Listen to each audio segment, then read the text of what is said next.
Assalamualaikum warahmatullahi wabarakatuh.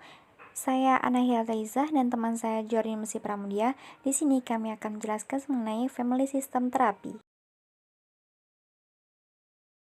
Baik teman-teman, langsung saja yang pertama yaitu mengenai introduction about contributors to family system theory. Jadi yang pertama saya akan membahas mengenai siapa saja tokoh-tokoh yang berkontribusi mengenai teori terapi keluarga ini teman-teman. Untuk tokoh yang pertama yaitu Alfred Adler. Alfred Adler was born in Mariahilfer Straße, the city of Vienna, Austria, on February 7, 1870. Alfred Adler is a psychologist in the modern era who do family therapy using a systemic approach. He found more than 30 child guidance clinic in Vienna after World War I, and later Rudolf Dreikurs brought this concept to the United States in the form of a family education center. Jadi tokoh yang pertama yang akan kita bahas yaitu Alfred Adler teman-teman. Alfred Adler ini lahir di Mariahilfer-Straße, tepatnya di kota Vienna, negara Austria, yakni pada tanggal 7 Februari 1870. Nah, beliau itu seorang psikologi di era modern yang mana beliau melakukan konseling keluarga itu menggunakan pendekatan sistemik. Jadi beliau itu melakukan forum terbuka ya, melakukan konseling di forum terbuka yang mana beliau itu fokus untuk mendidik orang tua. Beliau juga meyakini bahwasanya setiap permasalahan yang ada dalam keluarga itu berlaku umum dalam anggota lainnya. Jadi seperti itu teman-teman. Beliau juga mendirikan 30 klinik bimbingan anak di Vienna setelah Perang Dunia Pertama. Lalu setelah itu Rudolf Dreikurs itu membawa konsep ini ke negara Amerika Serikat untuk dijadikan pusat pendidikan keluarga. Seperti itu teman-teman. Lalu untuk tokoh yang kedua yaitu Murray Bowen. Murray Bowen was born on January 31, 1913 in Waverly, Tennessee, United States. Was one the original developer of mainstream family therapy. He believed that the family can best be understood when analyzed from a three-generational perspective, because the pattern of interpersonal relationship links member across generation. Jadi untuk tokoh yang kedua yaitu Murray Bowen. Murray Bowen ini lahir pada tanggal 31 Januari tahun 1913 tepatnya di Waverly, kota Tennessee di negara Amerika Serikat. Beliau sendiri merupakan pengembang asli dari teori terapi keluarga itu sendiri. Beliau juga percaya bahwasanya keluarga paling dapat dipahami ketika dianalisa dari perspektif 3 generasi. Karena apa? Karena pola hubungannya interpersonal menghubungkan anggota lintas generasi. Jadi menghubungkan dari generasi sebelumnya ke generasi yang selanjutnya, seperti itu teman-teman. Dan tujuannya dari terapi keluarga menurut Murray Bowen ini yaitu mengembangkan pendekatan hidup yang rasional dan tidak reaktif serta menghilangkan kekusutan dalam keluarga itu sendiri. Seperti itu teman-teman. Untuk tokoh selanjutnya yaitu Virginia Satir. Virginia Satir was born on June 26, 1916 in Nashville, Wisconsin, United States. She is the developer of conjoined family therapy. The essence of the Satir model relies on the power of conformity to help family members communicate with emotional honesty. Jadi tokoh selanjutnya yaitu bernama Virginia Satir. Virginia Satir lahir pada bulan Juni tanggal 26, tepatnya pada tahun 1916 di Nashville, kota Wisconsin dan di negara Amerika Serikat. Beliau sendiri merupakan tokoh pengembang teori terapi keluarga conjoint. Apa itu terapi keluarga konjoin? Yaitu sebuah model proses validasi manusia dengan menekankan pada komunikasi dan pengalaman emosional. Ia juga menggunakan model antar generasi seperti Bowen. Akan tetapi tujuannya untuk mengembangkan pola keluarga di masa sekarang, seperti itu. Nah, inti dari model Virginia Satir ini yaitu mengandalkan kekuatan kesesuaian untuk membantu anggota keluarga berkomunikasi dengan kejujuran emosional. Jadi seperti itu teman-teman. Untuk tokoh selanjutnya yaitu Colby Tucker. Colby Tucker was born 1912 in Raymondville, New York, United States. Whitaker is most well known for acknowledging the role of the entire family in the therapeutic process. He is the founder of experiential family therapy or the symbolic experiential approach to therapy. Jadi tokoh selanjutnya bernama Colby Tucker. Colby Tucker itu sendiri lahir pada tahun 1912 tepatnya di Raymondville, New York, Amerika Serikat. Nah, beliau ini terkenal sebagai orang yang mengakui semua keluarga mempunyai peran dalam proses terapeutik itu sendiri. Jadi baik itu ayah, ibu, anak, semuanya yang ada dalam keluarga itu memiliki peran masing-masing dalam proses terapeutik itu sendiri. Lalu beliau juga pencipta dari terapi keluarga yang berdasarkan pengalaman simbiolis, yaitu pendekatan intuitif untuk membantu interaksi keluarga terbuka. Jadi sering kita ketahui bahwasannya antara anak sama ayah itu kan sering tertutup. Lah, dalam terapi ini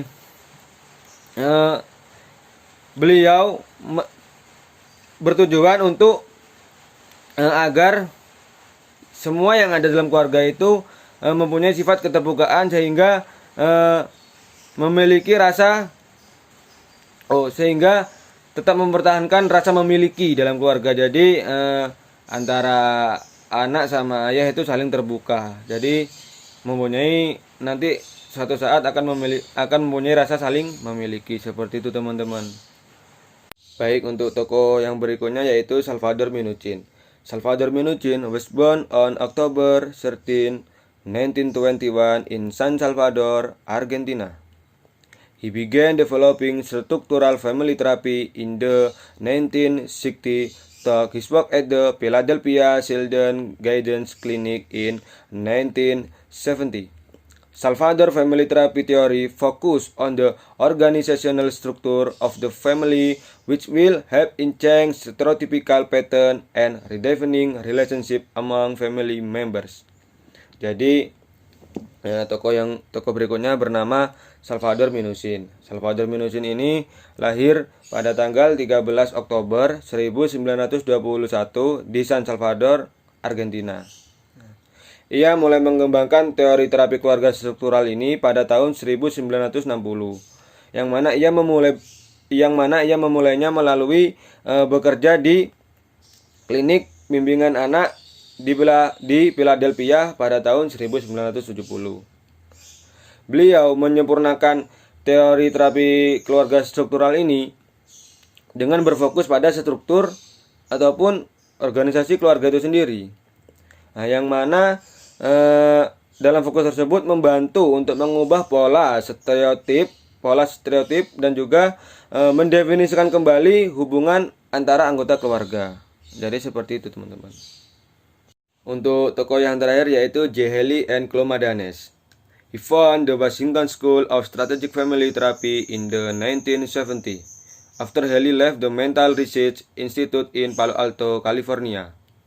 Haley combined structural family therapy with the concept of hierarchy, power, and strategic intervention. Madanes contribute to the development of this short report, a solution-oriented therapeutic approach. Strategic family therapy became the most popular family therapy approach in the 1980s. It is a pragmatic approach that focuses on solving problems in the present. Jadi di sini kedua orang ini mendirikan sekolah terapi keluarga strategis di Washington, tepatnya pada tahun 1970-an setelah Haley meninggalkan Institut Penelitian Mental di Palo Alto, California. Nah, Haley di sini memadukan terapi keluarga struktural dengan konsep hierarki, kekuasaan dan juga intervensi strategis. Sedangkan Madanes berkontribusi pada pengembangan laporan singkat dan juga pendekatan terapi berorientasi solusi. Nah, inventasi strategis yang paling disukai oleh Haley dan Madanes adalah pembingkaian ulang, arahan keluarga, dan juga intervensi paradoks. Terapi keluarga strategis menjadi pendekatan terapi keluarga yang paling populer di tahun 1980-an. Nah, yang mana teori ini menggunakan pendekatan pragmatis yang berfokus pada pemecahan masalah di masa sekarang. Seperti itu teman-teman. Langsung saja masuk ke dalam key konsep, yaitu the family system perspective, difference between systemic and individual approach. Jadi kunci konsep dalam pembahasan kali ini yaitu ada dua hal. Yang pertama yaitu perspektif sistem keluarga dan juga perbedaan antara terapi pendekatan sistemik dan juga terapi pendekatan individual. Nah, langsung saja masuk ke dalam pembahasan konsep kunci yang pertama yaitu the family system perspective. The family system perspective is one of the most difficult things that require adjustment for counselor and therapists from Western culture, namely adoption from a system perspective. Jadi maksudnya di sini adalah perspektif sistem keluarga menjadi salah satu hal yang memerlukan penyesuaian yang terbilang paling sulit bagi para konselor dan juga para terapis dari budaya barat, yaitu adalah adopsi dan perspektif sistem. Seperti yang kita ketahui bahwasanya pengalaman pribadi serta budaya barat memberikan kita pemahaman bahwasanya kita adalah individu yang otonom atau individu yang bebas dan juga mandiri. Nah, kita juga dilahirkan di dalam keluarga, sehingga kita menjalani kehidupan keluarga terikat pada suatu bentuk keluarga lainnya. Nah, yang mana ketika kita di dalam keluarga, maka kita bisa mendapatkan siapa diri kita sesungguhnya dan juga apakah dapat berkembang dan juga berubah dan dapat memberi serta menerima dukungan yang dibutuhkan untuk menjalani hidup. Seperti itu teman-teman. In this case, the family system perspective states that individual judgment can best be understood through interaction between family members. This is because the development of a person's behavior is closely related to other family member. Nah, dalam hal ini, perspektif sistem keluarga menyatakan bahwasanya penilaian individu paling baik dapat dipahami melalui interaksi antar anggota keluarga yang lain. Hal ini dikarenakan perkembangan perilaku seseorang erat kaitannya dengan anggota keluarga yang lain. Jadi, menurut perspektif sistem keluarga ini, penilaian seseorang atau penilaian individu itu dapat dipahami ketika kita melakukan interaksi dengan anggota keluarga yang lain. Semisal saya dengan ibu, itu perilaku kita itu dapat dipahami ketika kita berinteraksi dengan anggota keluarga kita. Seperti itu teman-teman. This family therapy perspective requires a conceptual shift because the family is seen as a functional unit and the action of each family member will affect other members. And their action will have a reciprocal effect on that individual. Jadi, perspektif terapi keluarga ini memerlukan pergeseran konseptual karena keluarga dipandang sebagai unit fungsi dan juga tindakan dari setiap anggota keluarga akan mempengaruhi anggota yang lain dan reaksi mereka akan memiliki efek timbal balik pada individu tersebut. Jadi, seperti yang kita ketahui bahwasanya tindakan atau perbuatan yang kita lakukan maka akan mendapatkan respon yang sesuai sama perbuatan kita. Semisal kita melakukan kejahatan, maka seorang ayah atau seorang orang tua maka akan memarahi anaknya atau juga menasihati anaknya. Begitupun sebaliknya, ketika orang tua marah-marah, orang tua ngomong kasar dengan alasan yang tidak jelas, maka sang anak juga akan meresponnya dengan secara yang tidak-tidak, atau bahkan bisa jadi anak tersebut mengalami tekanan mental. Nah, jadi intinya di sini yaitu terapi keluarga ini lebih tepatnya ke proses ketimbal balik lah ke bagaimana sikap kita, maka kita akan mendapatkan yang setimpal dari sikap kita tersebut. Seperti itu teman-teman. Jadi ya seperti yang dijelaskan tadi, semisal kita nakal, maka kita akan mendapatkan marahan. Ketika kita berprestasi, maka kita akan mendapatkan sebuah pujian. Begitupun juga sebaliknya. Langsung saja masuk ke dalam kunci konsep yang kedua, yaitu difference between systemic and individual approach. Perbedaan antara terapi menggunakan pendekatan sistemik dengan terapi menggunakan pendekatan individual. Yang pertama yaitu langkah-langkah dari individual terapi.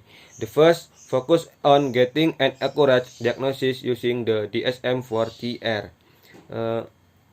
Second, start therapy with clients. The third, focus on the cause, goal, and cognitive, emotional, and behavioral process involved in depression and addressing it. After, pay attention to individual experience and perspective. The next, intervene in a designed manner. Nah, jadi langkah-langkah untuk dalam pendekatan individual ini, yang pertama yaitu fokus untuk mendapatkan diagnosis yang akurat menggunakan DSM-4TR tersebut. Nah, lalu tahap yang kedua yaitu mulai terapi dengan klien segera. Nah, yang ketiga, fokus pada penyebab, tujuan, proses kognitif, emosional, dan perilaku yang terlibat dalam mengatasi masalah. Lalu yang keempat, perhatikan pengalaman individu dan perspektifnya dan sudut pandangnya. Lalu yang terakhir, lakukan intervensi dengan cara yang dirancang untuk membantu klien mengatasi masalah tersebut. Seperti itu teman-teman langkah-langkah dari individual terapi. Sedangkan untuk pendekatan sistemik atau systemic terapi, langkah-langkahnya yaitu the first, explore the system for family process and rules, can use a genogram. Second, invite father, mother, and sister to join therapy. The third, focus and family relationship, how the client's depression progress. Next, pay attention to the meaning of transgenera rules, culture, and gender perspective in the system, as well as the community that affects the family. After, intervening in ways that are designed to help and help change the client context. Nah, jadi langkah-langkah yang pertama, langkah-langkah dalam pendekatan sistemik itu yang pertama yaitu jelajahi sistem untuk proses dan aturan keluarga dengan menggunakan genogram. Nah, lalu yang kedua, mengundang ayah, ibu, serta saudara perempuan untuk ikut dalam terapi. Nah, yang ketiga, berfokus pada hubungan keluarga, bagaimana kelanjutan depresi dari klien tersebut. Nah, lalu yang keempat, memperhatikan makna transgenera, aturan, budaya, dan perspektif gender di dalam sistem. Lalu yang terakhir, melakukan intervensi dengan cara yang dirancang untuk membantu dan mengatasi masalah dari klien tersebut. Seperti itu teman-teman. Masuk ke dalam pembahasan selanjutnya mengenai terapeutik proses. Jadi terapi keluarga ini banyak sekali macam-macam pendekatannya. Nah, adapun diantaranya seperti Adlerian Family System Therapy, Multigenerational Family Therapy, Human Validation Process Model, Experiential Family Therapy, Structural Strategic Family Therapy, Recent Innovation. Adapun penjelasannya dijelaskan sebagai berikut. Adlerian Family System Therapy. The approach used in Adlerian Family Therapy is a systemic approach that has long been used before the theory was applied in the world of psychotherapy. Nah, kenapa kok dinamai Adlerian Family System Therapy? Nah, karena pencetusnya itu tokoh yang pertama tadi saya jelaskan, yaitu Alfred Adler. Nah, oleh sebab itu diberi nama Adlerian Family System Therapy. Nah, pendekatan yang digunakan dalam Adlerian Family System Therapy ini yaitu menggunakan pendekatan sistemik yang telah lama digunakan sebelum adanya teori tersebut diaplikasikan di dunia psikoterapi. Alfred Adler sendiri ialah orang pertama yang mengamati perkembangan anak di dalam konstelasi keluarga yang dipengaruhi oleh kelahiran dan urutannya memiliki konsistensi terhadap masing-masing posisi. Jadi seperti itu teman-teman. So, the basic assumption of modern Adlerian family therapy is that both parents and children are often look in repetitive negative interaction based on incorrect goal setting that can motivate all parties. Nah, jadi asumsi dasar dari Adlerian family therapy modern ini adalah baik orang tua ataupun anak seringkali terkunci dalam suatu pengulangan atau interaksi negatif yang mana didasarkan pada kesalahan penetapan tujuan yang dapat memotivasi semua pihak atau semua keluarga. Terapi keluarga ini dimulai dengan membentuk hubungan berdasarkan rasa saling menghormati, rasa saling menyayangi, yang mana penilaian yang terjadi didasarkan pada deskripsi subjektif yang digunakan anggota keluarga untuk mendefinisikan diri mereka sendiri dan interaksi yang terjadi dalam kehidupan sehari-hari bersama anggota yang lain. Selanjutnya, multigenerational family therapy. Multigenerational family therapy operates on the basis that predictable pattern of interpersonal relationship are related to the functioning of family member across generation. According to Kerr and Bowen, the cause of individual problem can only be understood by looking at the role of the family as an emotional unit. Jadi, multigenerational family therapy ini beroperasi dengan atas dasar bahwa pola hubungan interpersonal atau pribadi yang dapat diprediksi berhubungan dengan fungsi dari anggota keluarga lintas generasi. Jadi, pribadi seseorang itu dapat diprediksi dengan berhubungan melalui generasi sebelumnya maupun generasi yang berikutnya. Nah, menurut Kerr dan Bowen ini, penyebab dari masalah individual hanya dapat dipahami dengan melihat pada peranan keluarga sebagai unit emosional. Nah, di dalam unit keluarga, penyatuan emosional yang tidak terselesaikan terhadap keluarga seseorang harus ditangani jika seseorang tersebut ingin mencapai kepribadian yang dewasa. Nah, masalah emosional ini akan diturunkan dari generasi ke generasi sampai keterikatan emosional yang tidak terselesaikan tersebut dapat ditangani secara efektif. Jadi ketika ada permasalahan, maka harus diselesaikan di keluarga tersebut dengan secepat mungkin, karena ketika kita tidak cepat menyelesaikan masalah tersebut, maka masalah tersebut akan turun temurun dari generasi ke generasi. Seperti itu teman-teman. One of the concept that Bowen bring in multigenerational family therapy is triangulation. Nah, jadi salah satu konsep yang dibawa oleh Bowen dalam multigenerational family therapy ini yaitu konsep triangulasi. Apa itu triangulasi? Sebuah proses di mana 3 orang menghasilkan pengalaman atau enggak 2:1. Nah, jadi Bowen di sini mengasumsikan bahwasanya triangulasi dapat terjadi secara mudah antara anggota keluarga dan terapi konselor. Nah, itulah mengapa Bowen sangat menekankan pada klien untuk menyadari isu keluarga mereka sendiri. Jadi Bowen di sini menekankan klien atau sebagai orang yang mempunyai masalah tersebut untuk menyadari apa sih masalah-masalah dari keluarga mereka sendiri, isu-isu dari keluarga mereka sendiri. Jadi seperti itu. Lalu selanjutnya yaitu Human Validation Process Model. The concept is Human Validation Process Model basis on the model process of human change for the better. Nah, jadi konsepnya adalah model proses validasi manusia yang menekankan pada model proses perubahan manusia menjadi lebih baik. Nah, jadi di sini intinya bagaimana cara menjadikan manusia tersebut menjadi pribadi yang lebih baik ke depannya. Seperti itu teman-teman. Virginia placed very strong emphasis on the importance of communication and meta-communication in family interaction, and the value of therapeutic validation in the change process.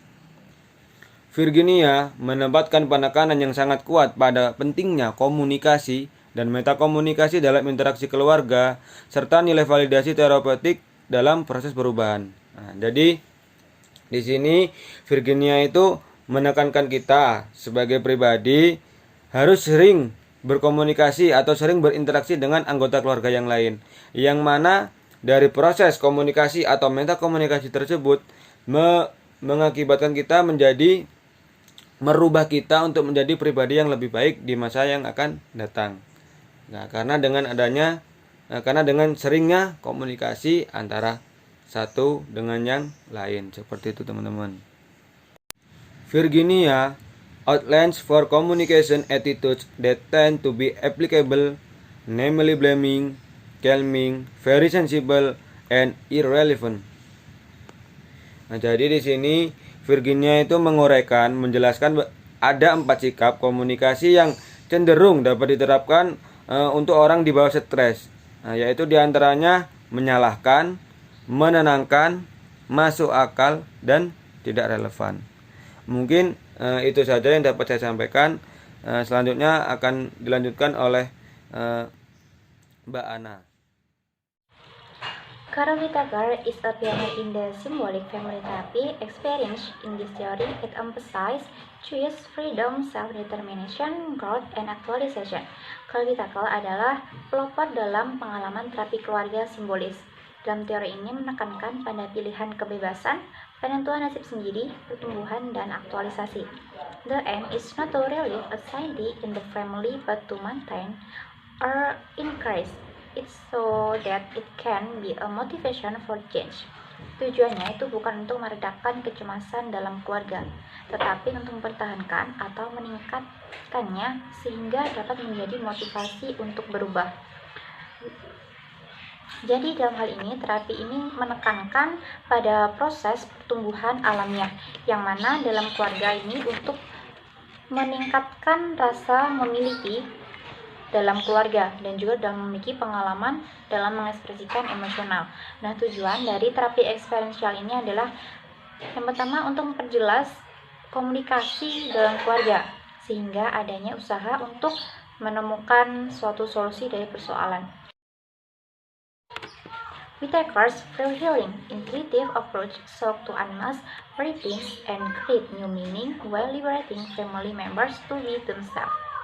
Pendekatan intuitif dan bebas dari Whittaker ini berusaha mengungkapkan kepura-puraan dan menciptakan makna baru sambil membebaskan anggota keluarga untuk menjadi diri mereka sendiri. Jadi dalam hal ini, pendekatan intuitif Whittaker ini berusaha untuk agar setiap anggota keluarga itu tidak berpura-pura dalam suatu hal yang lain, jadi tetap menjadi dirinya sendiri. Nah, oleh karena itu seluruh keluarga ini diharapkan ikut aktif terlibat dalam proses konseling dan tetap mempertahankan harga diri positifnya tanpa harus adanya kepura-puraan. Selanjutnya adalah structural strategic family therapy. The origins of structural family therapy can be traced to the early 1916 when Salvador Minuchin was conducting therapy training and research with delinquent boys from poor families at the Whitwick School in New York. Asal mula terapi keluarga struktural dapat dilacak pada awal 1960-an ketika Salvador Minuchin melakukan terapi, pelatihan, dan juga penelitian dengan anak laki-laki nakal dari keluarga miskin di sekolah Whitwick di New York. The Minuchin training idea explains that individual symptoms are best understood from the point of view patterns of interaction or sequence with families. Ide Minuchin menjelaskan bahwa gejala individu paling baik itu dipahami dari sudut pandang pola interaksi atau adanya urutan dengan keluarga. Nah, jadi Structural Family Therapy atau biasa disebut dengan SFT itu dikembangkan oleh Salvador Minuchin.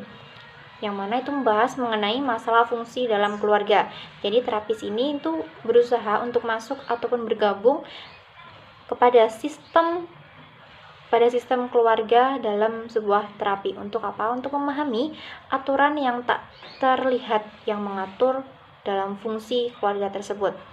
Selain itu juga memetakan hubungan antar anggota keluarga yang mana pada akhirnya dapat mengganggu hubungan disfungsional dalam keluarga. Nah, hubungan disfungsional dalam keluarga ini bisa saja terjadi misalnya adanya konflik dalam keluarga, baik itu perilaku buruk ataupun sikap-sikap yang kurang baik. The goals of structural family therapy are 1. Reducing dysfunction symptoms, and 2. Bringing about structural change in the system by modifying family rules and developing more precise and appropriate boundaries. Tujuan terapi keluarga struktural adalah yang pertama, mengurangi gejala disfungsi yang seperti yang saya jelaskan tadi disfungsinya, dan membawa perubahan struktural dalam sistem dengan memodifikasi aturan keluarga dan mengembangkan batasan yang lebih tepat dan Next, Ratio Innovation. This model is more collaborative, treating individual client partners or families as experts in their own lives.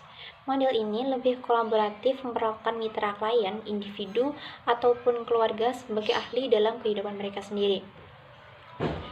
The therapy conversation begins with the counselor in a decentered or the no position where the client is approached with curiosity and with care. Jadi design innovation ini adalah suatu model yang lebih kolaboratif atau bekerja sama antara klien dan konselor, yang mana dalam hal ini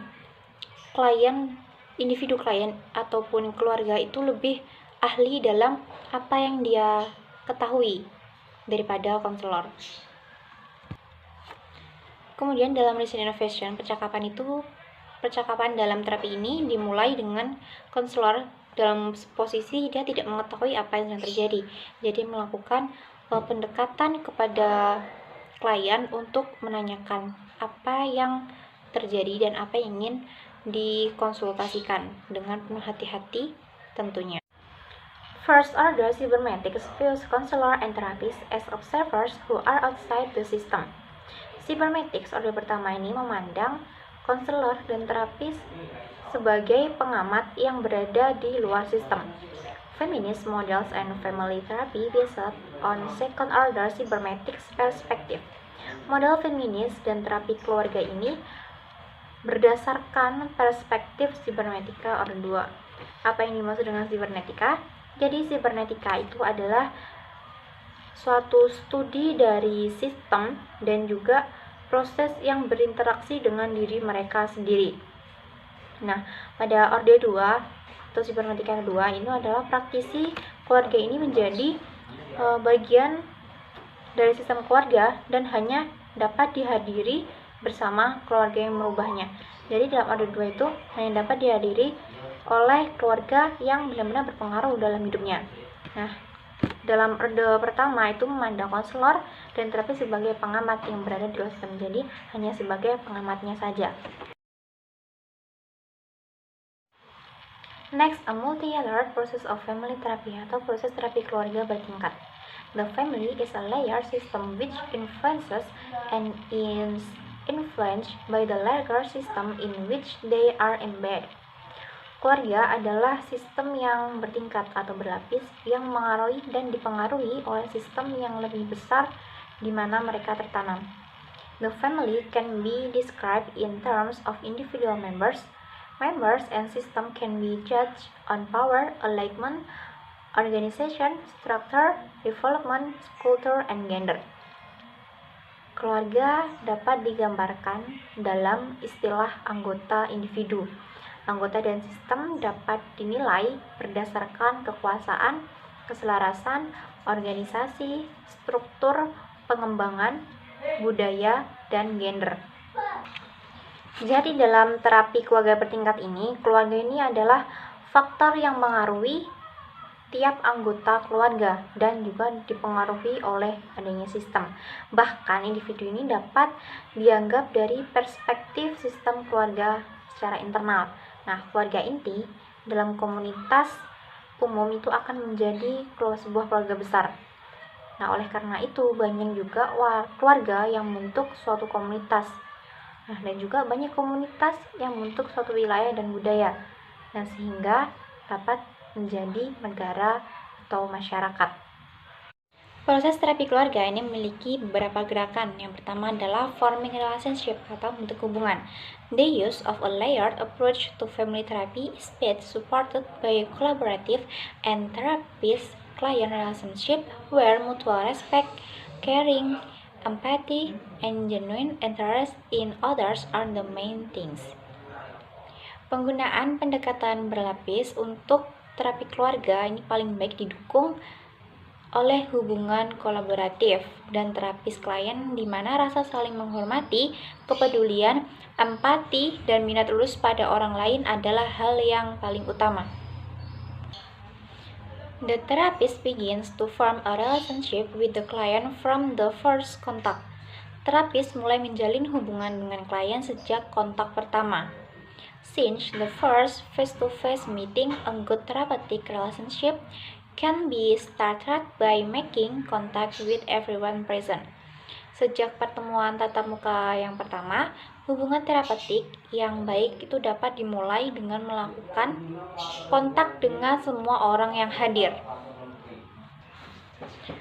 First contact yang pertama, ketika konselor dan klien ini bertemu, yang pertama adalah terapis membuat janji terlebih dahulu kepada klien. Kemudian terapis menjawab pertanyaan awal yang dimiliki klien, kemudian memberikan klien gambaran tentang apa yang diharapkan ketika sudah melakukan konsultasi, kemudian memberitahu siapa saja yang harus hadir. Kemudian setelah melakukan perjanjian, selanjutnya adalah melakukan pertemuan yang dihadiri oleh anggota keluarga yang terkait. Nah, anggota keluarga ini memperkenalkan diri dan mengungkapkan apa yang menjadi kekhawatiran atau kecemasannya. Kemudian, terapis memberikan fasilitas kepada klien berupa pertanyaan yang dimulai dengan apa, mengapa, di mana, ataupun kapan, yang mana akan cenderung detail kepada permasalahan yang akan dikonsultasikan. Next, conducting assessment atau penilaian. Beginning, counselor and therapist will often find the more formal assessment procedure such as genograms. Konselor dan terapis pemula akan sering menggunakan prosedur penilaian yang lebih formal seperti genogram. Most family practitioners start with a map of the family that comes to therapy.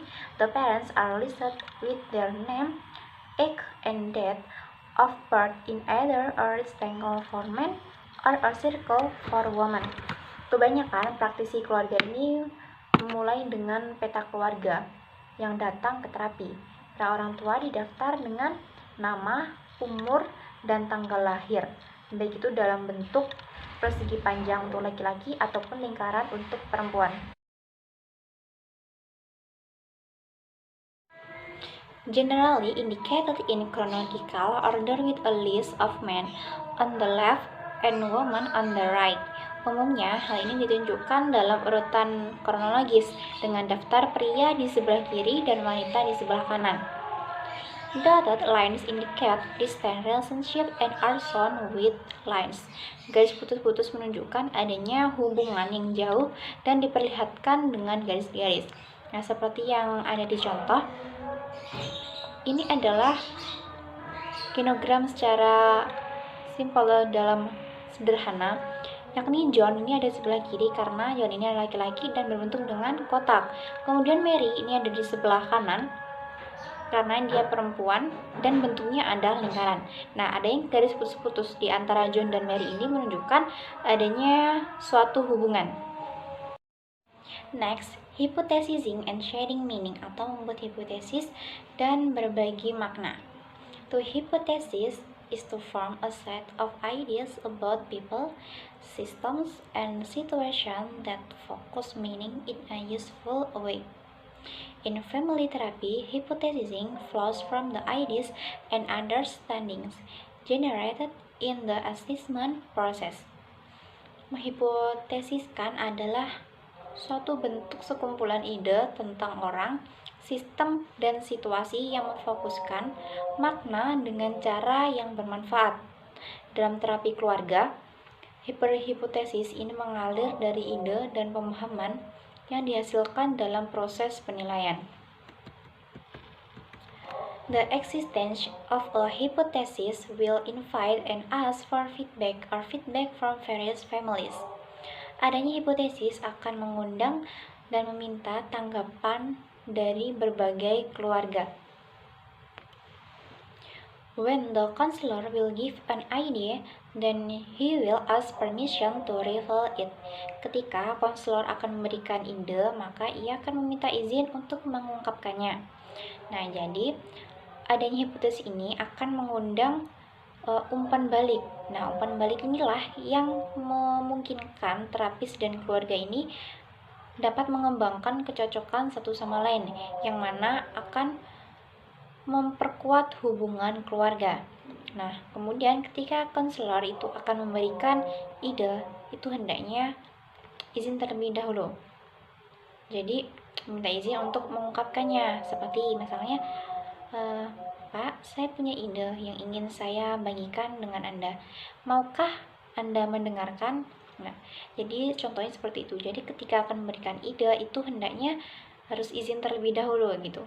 Nah, kemudian ketika ide yang diberikan itu dianggap klien tidak cocok, nah maka konselor ini kemudian menjelaskan kembali percakapan konsep yang lebih berguna. Jadi menggunakan ide yang lain dari ide yang telah diungkapkan tadi.